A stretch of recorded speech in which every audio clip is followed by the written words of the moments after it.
What's up, everybody? My name is Matt Jonas, and welcome back to Midnight Witch. Pretty sure that's what this is called. We're continuing exactly where we left off. So let's go ahead and hop back into it. I have a feeling you're not in a very talkative mood, so I guess I'll have to pick someone again. Evelyn slowly ascends to the central staircase, her hand gently brushing the surface of the tables as she moves. The students closest to her passage cower in vain, hoping to become invisible, all while avoiding moving too much so as not to distract or attract the attention of our tormentor. We'll get back on track with reading shortly, I promise. As Evelyn passes our row, Emma leans slightly towards me to get as far away from her as possible, a look of terror on her face. I force my gaze to stay focused in front of me, despite the fear of being hit by a magical projectile from the stairs to my right. A barely audible sigh of relief escapes my lips as I hear Evelyn's footsteps move away from us. She stops a few rows up, both her hands patting the table in the lucky row with an impatient look. "Tell me, what's your name?" Slowly and carefully, I turn my head to catch a glimpse of the unfortunate victim out of the corner of my eye, sitting just a row away from Dan. That guy. It's Matt. Zoe's ex. Hey, there's two Matts in the class. His usual self-confidence seems to have completely disappeared. Head straight up, empty eyes. He is unable to meet the glance of Evelyn, nor even to answer the question asked. Matt lets out a slight cry when Evelyn starts to move, convinced of his imminent death. To my surprise, she simply sits down in the seat next to him and leans her face towards him. Matt keeps his head turned towards the wall, as if paralyzed by fear. I can't help but feel a certain cowardly relief. Matt is next on the list, not me. I'm Matt too, so come on, defend other Matts. Poor guy, but it's not me. You won't tell me your name?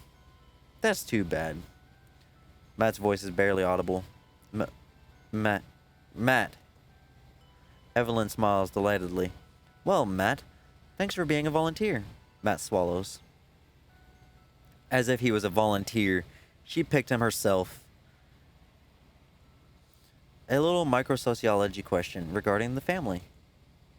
Evelyn's smile, which initially seemed warm to me, now appears purely cruel. When a couple is expecting a child, who should make the decisions? Matt manages to omit an answer, which is already a great feat considering the perilous situation he finds himself in. The mother. Evelyn raises an eyebrow. Only the mother? That's interesting. The entire class holds its breath. But does that mean the father has no say in it? Ever? Face dripping with sweat, Matt answers in a surprisingly firm voice. Both. It's both. Ah, both. That's very interesting. Evelyn's smile grows more and more crooked. But you can't change your answer afterwards. It's like cheating. Matt abruptly turns to Evelyn, perpetual panic in his eyes. Wait, Splash. A short dagger adorned with Kabbalistic engravings springs from Evelyn's outstretched hand and comes crashing down Matt's throat with a particularly sickening sound. The latter hopelessly brings his hands to his throat, blood spurting out everywhere. He ends up collapsing against the table with a frightful rattle. Evelyn contemplates her macabre work with a satisfied air, her medallion sparkling of a blue supernatural glare. Thank you again for doing the screaming for me. No! A few howls echo through the room. I squeeze Emma's hands tightly, hoping that she will manage to suppress any sound. The last thing we need right now is to attract Evelyn's attention. I think we can stop the question part for now. Her perky look is perfectly surreal considering the murders she just committed in cold blood. This woman is evil. A witch. She's a witch. Powerful. Cruel. I hope you'll listen more carefully from now on. Otherwise, you'll keep giving me the wrong answers. Evelyn quickly walks back down the stairs towards the board and turns back to the class. I expect you all to take notes seriously. I can't believe it. Is she going to resume the class like nothing happened? Now let's talk about microsociology. Without the slightest regard for the various corpses littering the room, Evelyn begins to recite a sociology lecture before the simultaneously frightened and bewildered eyes of the still living students. I feel like you are completely asleep this morning. Come on, take notes. All the students are now aware of each of her recommendations. All the students are now aware that each of her recommendations carries with it a threat of imminent death. As a result, I hear a number of hands timidly tapping on keyboards, beginning with Emma's, on whose face I read deep terror. With a pleading look, she tells me to imitate her to avoid the witch's wrath. The witch who killed Lucas and Matt. The one who will probably kill all of us by the end of the day. With trembling hands, I barely manage to unlock my laptop. The chat window appears before me, flooded with new messages. She uses magic.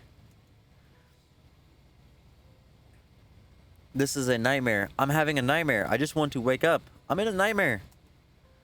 We're all in a nightmare. There's no such thing as magic. That's impossible. She's a witch. She can kill us with one look. I still can't get a signal. Someone call 911. We still don't have internet. It's because of her. It's her magic. We're all gonna die. She killed Matt. I'm still alive. I'm about to throw up, but she'll kill me if she hears me. We can kill her if we all go together. Who's with me? We're all gonna die, idiot. She's using magic. We can't do anything. I don't want to die. Please save me. Please, please. Focus. There's got to be a way out of this. Yeah, let's go and kill her. She won't have time to get all of us. I don't want to die. You try that on your own. I'm sitting next to Lucas. The smell is unbearable. Please help me. Save me, please. My parents are rich. Please save me. We're all in this together, moron. Calm down. We'll come up with a plan. We need to exchange the answers to the questions on this chat so that we don't die. We're all going to die anyway. Everyone sit still or you'll die. You just have to sit there and pretend to take notes. It's a divine punishment. It's because you're all sinners. Shut up. It's all your fault. You're a sinner too. Shut up. We are fucked.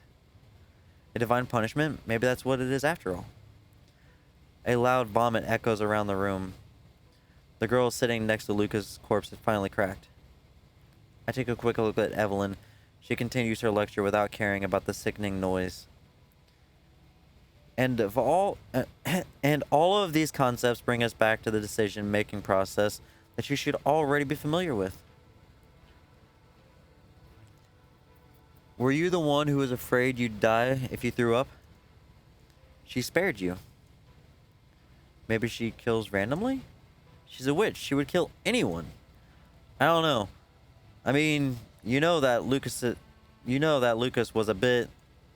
Lucas was my friend. He was a huge asshole who abused girls. That's pure bullshit. The story, it was true. He's a sinner. Report it.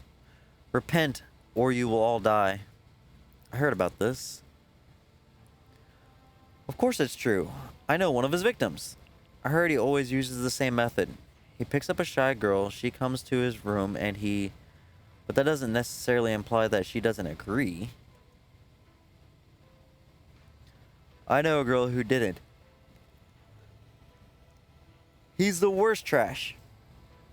He He did several victims in this university. This is no news. Shut up.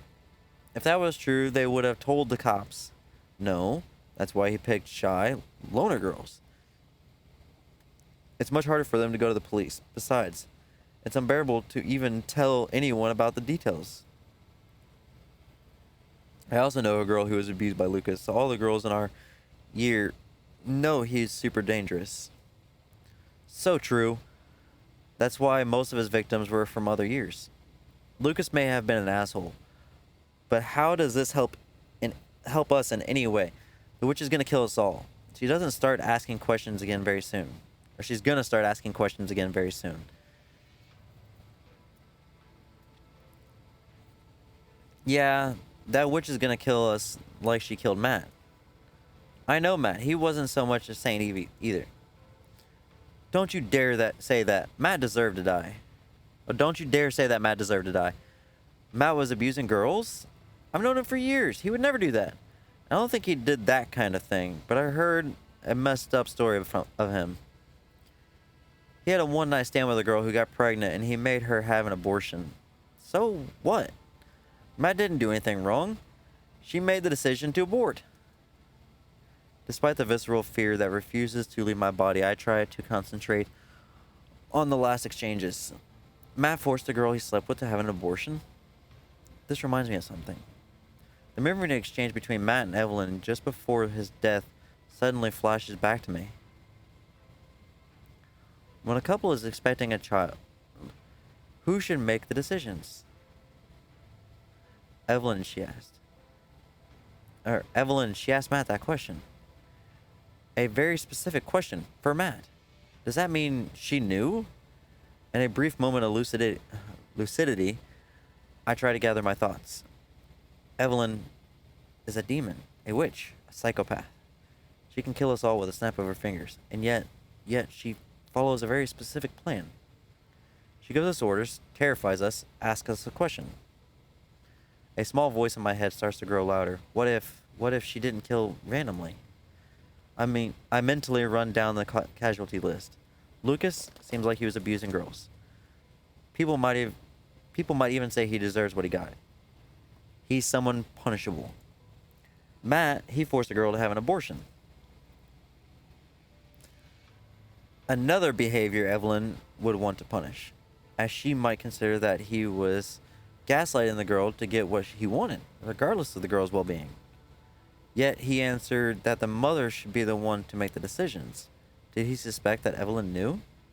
Did he sense that this question was directly aimed at him regarding this very specific event? Evelyn didn't even expect, or seem to expect, any particular answer. Actually, I don't know if there is a really good answer to such a vague question. But then, was it a trick question? Was it a question designed to psychologically torture him before killing him for good, to punish him for his behavior? Let's start again. Lucas and Matt have been punished for their behavior towards the girls. But what about the other deaths? The one who died by fire while trying to open the door, the girl who was killed while vomiting on the floor, unable to move. The one who was left paralyzed standing by the door. No. Class is not over yet. I'm sorry, but eating is not allowed in the class. That's how you mess up the room. I is not a valid excuse. Sorry. Did they die because they didn't follow the rules imposed by Evelyn? But what would those rules be? If you don't go back to your seats, I'll have to punish you. Is everyone seated? Good. Let's get back to the questions. I expect you to take notes. Seriously. Would it be enough to be a good, obedient student to survive? Lucas and Matt died after being questioned directly. In other words, they probably had no hope of survival. Evelyn wanted them dead. As for the others, they were not interrogated. They died because they did not obey the rules. They were not seated. They did not follow the class. They tried to leave the room in the middle of class. I shake my head to try to give myself some hope. I'm sure my theory holds up. Once Evelyn is done punishing all the students guilty of punishable behavior, she will spare the others. The ones who can follow the rules until the end of the class. I need to share this with the others so that there are no more casualties. I am just about to write on the chat when Evelyn lets out a loud exclamation. Oh, and I almost forgot a little question. I instantly freeze, as if paralyzed by an unearthly cold embrace. Emma turns to me, looking even more terrified than before. I squeeze her hand with all my strength and utter a few words under my breath. You're safe. She should be in no danger. She's taking notes, she's listening to the lecture, she's a very good student. She is a girl. Evelyn seems to only punish guys guilty of terrible behavior towards girls. I pray that my theory is correct. I think I should be alright. I'm a normal guy. And yet, why am I shaking like a leaf? You, there. What's your name? Breathless, I look up with devastated eyes at Evelyn, who is staring at someone across the room. Me? Dead silence. All the students turn to the unfortunate girl. I recognize her. It's Lucy, a rather loner girl in the class. Evelyn simply nods with a broad smile, arms leaning against her desk near the board. The brief relief of knowing I'm safe is immediately replaced by the frustration at the inconsistency of the choice by the new victim. Why is she singling out a girl? Unless she's not planning on to kill her. Maybe Evelyn just wants to psychologically torture us into thinking she's going to kill everyone. Maybe she'll spare this girl and kill the next student she asks a question to. The next one, that could be me. Claire. Claire's my name. I frown. What is she doing? Her name is Lucy. If Evelyn finds out she's lying to her... Claire, that's a pretty name. Lucy's face is almost morbidly pale, but she manages to hold Evelyn's gaze without blinking. I always thought the name we're given at birth is the starting point of a great injustice, since we don't choose it ourselves. What do you think, Claire? She knows. She knows that Lucy lied to her. She knows everything. Lucy is doomed. Yes, you are right. I'm always right. No need to mention it. Evelyn's smile widens. Then she bursts out laughing. I'm kidding, of course. Nobody's perfect. Lucy's face breaks down as Evelyn walks upstairs towards the row where her new victim is sitting. The psychological torture is unbearable, including for us bystanders. Does Evelyn plan to kill her, or does she just want to terrorize her? So, Claire, a question for you about responsibility. I resign myself to the obvious. Lucy is going to die. Is a person who distributes illegal content of the internet guilty, even if he or she did not participate in the making of that content themselves? Lucy bursts into tears in response to this oddly specific question. Please, I didn't know. I thought they were always consenting. I swear. Evelyn stares condescendingly at Lucy, half leaning over her. The unearthly glow of her medallion gleams on the tear-streaked face of the hapless victim. Please spare me. I'm so sorry. Please, please. Evelyn's gaze grows a little softer. Lucy, I'm sorry to see you so desperate. Lucy raises her pleading eyes. But your answer is off topic. With a simple gesture, Evelyn causes a small bluish mist to appear and ripple around Lucy's body. The latter begins to tremble so violently that her seat hammers the metal railing that serves as its support in a sonorous clacking. Clack, clack, clack, clack. The shaking stops after a few seconds. With a dull thud, Lucy's head falls against the table, her face turned in my direction. A fresh wave of nausea seizes me. Blood has abundantly spurted from her eyes and mouth during her agony. With a snap of her finger, Evelyn clears the magical mist and walks back down to the podium. With a mysterious smile on her face, remember, responsibility is one of the must-have sociological studies in the program. Once back by her desk, Evelyn continues the class as if nothing had happened. Nothing in her appearance betrays the murder she has just perpetuated. Not her immaculate clothes, not her impeccably coiffed hair, not her medallion, which has returned to its usual blue. Don't forget to take notes. This is important. I hear the sound of someone puking from across the room, but no screams. Most of the students go back to tapping away fervently at their keyboards, looking terrified. Evelyn also targets girls. No one is safe. Emma, I love you. I whisper these words without taking my eyes off the screen, terrified of attracting Evelyn's attention. Emma simply squeezes my hand with unusual strength. Out of the corner of my eye, I see a few tears falling on her keyboard as she continues to take notes. I have to figure out the rules of this sadistic, perverted game. I have to save Emma. I close my eyes and try to recall the details of the scene despite the gagging in my stomach. Evelyn asked a very specific question again, and Lucy didn't react in her usual way, as if she knew exactly what it was about. Please, I didn't know. I thought they were always consenting, I swear. Lucy, she was still guilty. She admitted her guilt. She understood that Evelyn had targeted her for a reason. Evelyn's criterion for guilt would simply be hammering other girls regardless of their gender or perpetuator. I log back into the chat room at full speed. I need to know more about Lucy's story. Does anyone know what Lucy was talking about? Who were the non-consenting people? We're all gonna die. She's a sinner too. Repent, everyone. This guy seems to have lost his mind, but I feel like his sinner theory is somehow kind of right. I just need to confirm it with Lucy's story. It's just rumors, but I heard she was collecting sex tapes from students and reselling them to porn websites.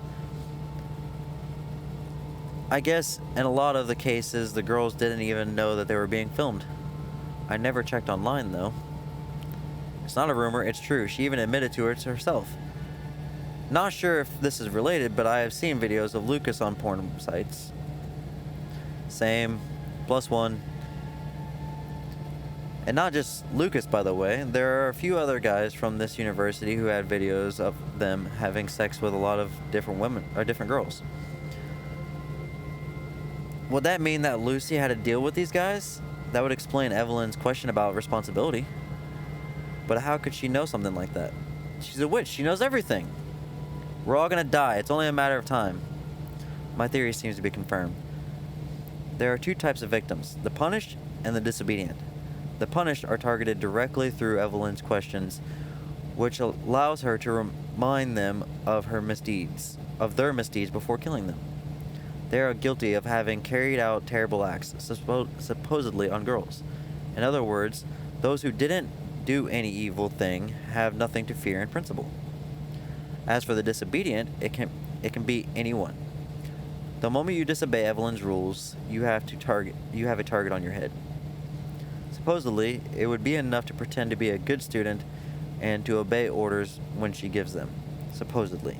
I shake my head. There's too many holes in my reasoning. Too many gray areas. But it's the only lead I have. If this could save lives, I need to tell everyone. Look, I don't think she's randomly targeting her victims. Shut up. Matt didn't deserve to die. Not like this. Look, Lucas, Matt, now Lucy. Every time she asks a question, she knows something morally wrong her victims did. Exactly. She only targets sinners. You have condemned us all, you fuckers. What's your deal, Matt? You're saying that you agree with the other sicko here? It's a bit more complicated. Basically, Evelyn kills people who she thinks have done something terrible. She asks them a question with no good answer, and she kills them. And Alicia? She killed her while she was collapsed on the floor vomiting. That's because in addition to her sadistic justice, Evelyn also kills people who don't obey the rules, like those who stood by the door despite her threat. You're on her side or what? It's their fault they were killed by that crazy bitch. They were paralyzed with fear. He's on her side for sure. What's with the bullshit rules? If no one knows them, it just means that she's killing blindly. It's a bullshit excuse to kill us like pigs. It doesn't make sense. She just kills for fun. She's a witch. She wants to sacrifice us to invoke an ancient demon on Earth. Shit, I underestimated the difficulty of sharing ideas online. Nobody's really listening to me. A very light tap on my back almost makes me scream in my surprise. I turn around and see Jessica and Dan and Wes on the seats right behind me. Hey, it's not that dumb, your theory. Jessica is careful to keep her voice low, despite the relative distance between us and the board, and thus Evelyn. There's no telling how much she can hear us. What are you doing here? You're insane. Why would you move from your seats? It's okay, she's focused on writing. Look. I quickly turn back to Evelyn and see with relief that she is still facing the board, writing sociological concepts that sound completely unfamiliar to me. Seems like she can't hear us. We should be fine. Emma joins the discussion. Matt, I think your theory makes sense, but yeah, it's not stupid, but we still don't know how to get out of here. More whispers get our attention. Matt, are you sure about your theory? How do you explain that the witch spared Rose? She was with the others near the door, though. I catch a glimpse of the twins, who have moved closer and are now almost glued to Emma. Rose, the one who passed out on the floor? The twins nod their heads perfectly in sync. That's what I was going to say. There are some details I still don't understand at all. I glance back at Evelyn in fear again. She's quietly continues to write a rather dense lecture on the board, clearly unbothered by our whispers. I try to remember the scene. That's consistent with what Matt said. Rose passed out, so she couldn't obey the rules. What the hell are you talking about? The witch. She asked everyone to go sit down. That was the rule. Go back to your seats. Doesn't that mean we're in danger since we switched seats? I don't think so. Since the murder started, I've changed seats 3 times and I still haven't been targeted. As long as we stay seated, I think she's satisfied. Why did you change seats 3 times? Jessica looks at Dan like she's talking to a child. To get me closer to you so that we can come up with a plan, you idiot. But to get back to Rose, that doesn't add up. She killed Alicia, who was throwing up. She couldn't get back to her seat either. This scene suddenly comes back to my mind. Poor thing, she fainted. What kind of teacher would I be if I punished a student with anemia? As for her, I'm sorry, but eating is not allowed in class. That's how you make the room dirty. The rule. The rule is to behave in class. Remember, she said she couldn't punish someone with anemia, so she couldn't kill Rose. She spared someone with anemia. But she punishes someone who can't control their gut when facing dead corpses? That's complete bullshit. She made it clear that no eating was allowed in the class, even though she knew full well that Alicia was throwing up because of the situation, not because of her breakfast. Her reasoning is particularly sick, for sure. But since then, there have been plenty of other students who threw up and are still alive. Jessica fixes Emma with an icy stare. They were in their seats, which was the main rule. Go back to your seats. That's completely twisted. If she was throwing up, she couldn't go back to her seat. Yeah. It just shows how sadistic she is. If you know you can't hold your guts in, then you shouldn't have headed to the door. But Rose fainted. According to your twisted reasoning, she too should have stayed in her place if she knew she couldn't stand. I massage my aching temples. I don't know. Maybe she sees anemia as potentially related to the poor health or something we don't choose. You don't choose to vomit. Maybe it's not so much a matter of affliction as of consequence. When you vomit, you're still conscious, even if moving is very difficult. She doesn't want to kill people who won't see death coming at them. She is the worst kind of sadist. She insists on following the rules normally imposed by the teacher. A teacher? You thought she was a teacher? She's not here to teach us anything. She's here to kill. We know all that. Matt's theory is that she's playing teacher to catch us all off guard on a simple Very simple rules of behavior that everyone knows but applied to a morbid supernatural situation. That way she's sure everyone will make mistakes. That's I have to swallow real quick, give me a second. That's disgustingly sadistic. But it seems to fit her personality well. Exactly. Look, I don't know where her supernatural powers come from, nor do I know why we're stuck in such a nightmare. However, I get the impression that she's trying to punish certain students guilty of behavior deemed harmful. Dan raises his voice slightly despite the risk. What do you mean exactly? She's playing the vigilante. That's your theory? So all the guys who are not perfect have to die? Guys or girls, it seems. I don't care. You're saying I deserve to die? Emma turns back to Evelyn, looking very concerned. Dan, I'm begging you, keep your voice down. We don't make the rules. I just feel like I have to bet my life on your bullshit theory. That's what you're saying? And you're safe because you're the nice boyfriend of a nice little girl? Jessica slaps the back of his head. We told you to shut up. And stop freaking out. We're all in this together. Dan stares murderously at Jessica, but eventually regains composure. We're just trying to figure out this witch's motives to maybe save some lives, nothing more. Dan looks unconvinced. Yeah, to save your lives. Wait, are you convinced that Evelyn's going to come after you? Don't tell me you did terrible things to a girl. Dan turns sharply at me. Of course not. I'm not a freak. Jessica raises her eyebrows. Of course not. I have principles. Good for you. But then, why do you feel so threatened? If she is indeed seeking revenge on anyone who has hurt a girl in the past, then... Dan pauses, staring into space. I've never done anything atrocious like Lucas, but I'm not exactly a monogamous type, you know what I mean? You know me. So I've been with a lot of girls, in a relationship, single, it didn't matter to me. I probably caused a lot of breakups, and sometimes for couples who were pretty serious. Not that serious, considering these girls were still willing to sleep with a guy like you. I'm not saying I'm super proud of it, but it's not like it's against the law, and I may not be the only one at fault. It takes two to cheat, right? I'm almost surprised you know that.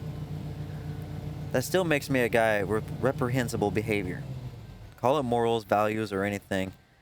If it fits into her rules, I'm doomed. She's going to bleed me dry for acting like this. On the other hand, if you really did act like trash... Emma glares at Chloe. Don't say things like that. No one deserves to die for that. Jessica gives Chloe the coldest look I've ever seen. You're a pro-death penalty, right? Watching bad guys die in front of you makes you happy? Does it make you feel better about your own little life? Chloe looks down at the floor, but Zoe immediately flies to her rescue. The twins have always been extremely close and supportive of each other. That's not what she meant. No one wants Dan to die. But if Matt's theory is right, that's pretty reassuring, right? It means there's a real hope for some of the students. The good students, right? Trash like me can croak as quickly as possible to help you get out.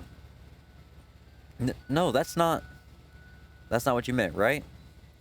How about you shut up instead? What do you think? Dan, calm down right now. The witch is only targeting people who have actually done horrible things. There's no telling whether she'll actually start targeting minor sins like cheating on someone. If so, pretty much everyone will be on the death row. Not just you. Dan's shell begins to crack, and I begin to detect signs of fear on his face. Fear being next in line, I place my hand on his arm. I have nothing to offer him but my empathy and my fear. Jessica's right. If she starts killing over little mistakes, then we're all doomed. No one is perfect. Visibly on the verge of tears, Dan looks at me, shaking his head.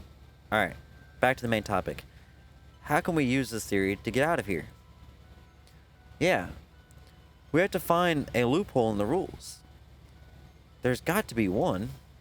I keep myself my fear keep to myself my fear that any possible loophole, if there is one, could have been left knowingly by Evelyn to trap us, to kill us, and any trace of hope even more cruelly. Wes speaks up. I forgot he was here too. What if someone pure tried to open the door? Jessica glares at him. Haven't you been listening? Anyone who doesn't follow the rules gets killed too, pure or not. Wes shakes his head, an unusually serious look on his face. No. That's a corollary of Matt's theory. His theory is just that Evelyn targets impure students when she asks question, which has been true thus far. So what? The others hadn't done anything? That we don't know. You said it yourself. Nobody is perfect. Maybe all those who have died so far had something to blame, including the guy who tried to open the door. And maybe that's why he was burned alive, because he was a sinner too. I painfully suppress a new shudder. Burned alive, that's probably the worst kind of death. Your theory is based on untested assumptions. Like Matt's. If you're right, then since no one is perfect, we're all doomed, all of us. So we have nothing to lose by trying anything, including my theory. Dan stares at Wes with the pleading look of one who's willing to do anything to survive. Wes, what do you suggest? It's very simple. I think there are pure and impure students by Evelyn's standards. The pure are not supposed to die, while the others are definitely doomed. As a result, all we have to do is send someone pure to open the door. The witch won't want to kill them, and we'll have a real escape route. Then, while she's busy killing the next impure one on the list, we can try to escape altogether. Since there will be pure people in the crowd, she won't be able to kill indiscriminately, which will leave the possibility for some of the impure ones to get out alive. Yeah. That's not so dumb. Like you said, we don't have anything to lose. With your stupid theory, we're all going to die for sure. This theory is even more fictitious than mine. A pure delirium with childish naivety. As if the key to our survival could rest on something so simple, so black and white. And yet, it's tempting to cling to the slightest hint of hope, however illusion. Whatever.